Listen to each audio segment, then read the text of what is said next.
ঈদের আনন্দকে কয়েকগুণ বাড়িয়ে তুলতে সাধারণ মানুষ ভিড় করছেন দেশের বিভিন্ন বিনোদন কেন্দ্রগুলোতে। এই মুহূর্তে কুমিল্লা থেকে বিস্তারিত জানাচ্ছেন সহকর্মী মোহাম্মদ আমির হোসেন। প্রথমত আপনাকে ধন্যবাদ জানিয়ে রাখি, আপনি জানেন এই বছর ঈদে কিন্তু টানা ছুটি রয়েছে। আর এই টানা ছুটিতে ঘরমুখী মানুষ ঈদ বিনোদন করার জন্য পরিবারের সকল সদস্যদেরকে নিয়ে, বন্ধুবান্ধব আত্মীয় স্বজনদেরকে নিয়ে কুমিল্লা প্রত্যেকটি বিনোদন কেন্দ্রে কিন্তু ঈদের দ্বিতীয় দিন থেকে কিন্তু ভিড় জমাচ্ছে। আজ তৃতীয় দিনে কিন্তু তার কোনো ব্যর্থই ঘটেনি। আজ আমি আছি কুমিল্লা শহরের নগর উদ্যানে। এই নগর উদ্যানে সকাল থেকে আমি লক্ষ্য করেছি এখানে বিভিন্ন পেশার, বিভিন্ন শ্রেণীর, বিভিন্ন বয়সের লোকজন কিন্তু আপনার এখানে আসছে বিনোদন করার জন্য। এই বিনোদন কেন্দ্রে রয়েছে বিভিন্ন রাইড। এইসব রাইডগুলোতে কিন্তু মানুষ আনন্দ করার জন্য চড়ছে। স্বল্প মূল্যে রাইড থাকার কারণে মানুষ কিন্তু এই রাইডগুলো বেছে নিচ্ছে পছন্দের প্রথম তালিকায়। আমি একজন দর্শনার্থীর সাথে কথা বলবো, জানবো এবার ঈদ কেমন কাটছে, এই পার্কে এসে তার আনন্দ অনুভূতি কি।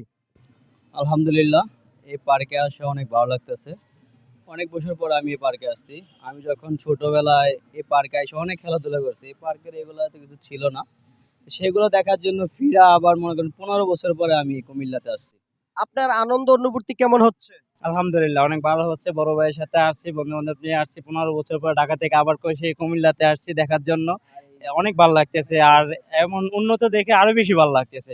আগে এরকম কিছুই ছিল না, এখন অনেক কিছু হয়েছে, অনেক ভালো লাগতেছে।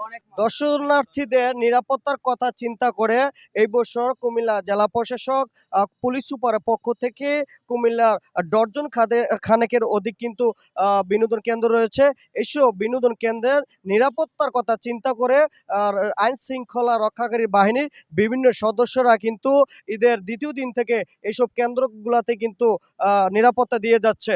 এছাড়া প্রত্যেকটি বিনোদন কেন্দ্রের কিন্তু নির্দিষ্ট আইন শৃঙ্খলা রক্ষাকারী বাহিনীর পাশাপাশি কিন্তু লোকজন রয়েছে, তারাও কিন্তু নিরাপত্তার বিষয়টি কিন্তু খেয়াল করে কাজ করছে।